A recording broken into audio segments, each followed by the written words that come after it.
লোকটার নাম ছিল কানা মামা।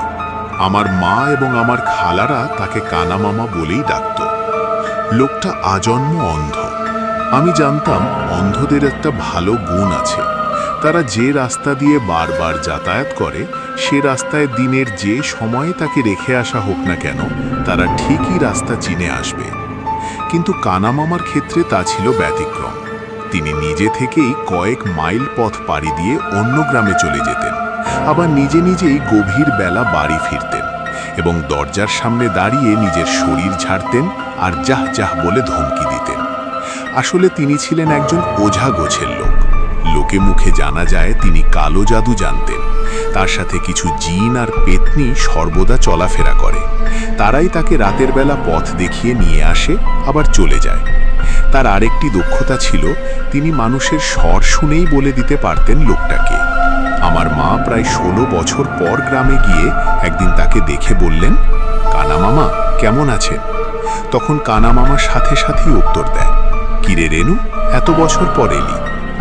কথিত আছে আজ থেকে প্রায় 20-22 বছর আগে এলাকাতে একটা পুরানো পোড়া বাড়ি ছিল, যেখান থেকে নাকি প্রতিদিন রাতের বেলা অদ্ভুত সব আওয়াজ আসত। কোনোদিন হয়তো বাচ্চার কান্নার আওয়াজ, আবার নুপুর পায়ে কারো হাঁটার আওয়াজ, গোঙানির মতো আওয়াজ পাওয়া যেত। এমনকি ওই বাড়ির বারান্দায় প্রায়শই নাকি সাদা কাপড় পরিহিত একটা ছায়া দেখা যেত। তখন কানা মামা কেবলমাত্র কালো জাদুর চর্চা শুরু করেছেন। তিনি সবাইকে বললেন যে তিনি একা রাতের বেলা সেই বাড়িতে যাবেন এবং ওইখানে যদি অশরীরে কিছু থাকে তাহলে তিনি তাদের বন্দি করে আনবেন। কথা মতো তাই হলো। তিনি একা রাতের বেলা গেলেন, কিন্তু সেদিন তিনি আর ফিরে আসেননি। তার দেহ অচেতন অবস্থায় 2 দিন পর পুকুর পাড়ে পাওয়া যায়। তবে তারপর থেকে ওই বাড়ি থেকে আর কোনো আওয়াজ আসেনি। তার যারা ক্ষতি করে তাদের ওপর তিনি জিন দ্বারা প্রতিশোধ নিতেন।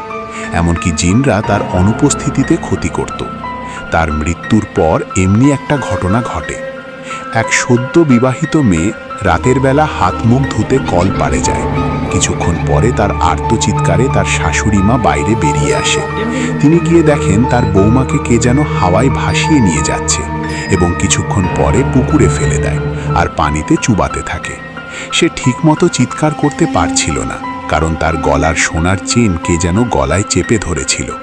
তখন তার শাশুড়ি মা লোকজন জড়ো করে, মেয়েটাকে পানি থেকে ওঠায়। পরে তার ভাষ্যে জানা গেল সে একটা পিদিম হাতে নিয়ে কল পাড়ে যায়। চারপাশে কোনো বাতাস না থাকা সত্ত্বেও হঠাৎ পিদিমটা নিভে যায় এবং কিছু বুঝে ওঠার আগেই তাকে 5 কোলা করে কে যেন হাওয়ায় ভাসিয়ে পানিতে নিয়ে ফেলে পানিতে ডুবানোর চেষ্টা করে। ধারণা করে সবাই যে তার শ্বশুর জমি জমা সংক্রান্ত ব্যাপারে কানা মামার ক্ষতি করেছিল, তাই তার মৃত্যুর পর এভাবেই প্রতিশোধ নেওয়া হয়।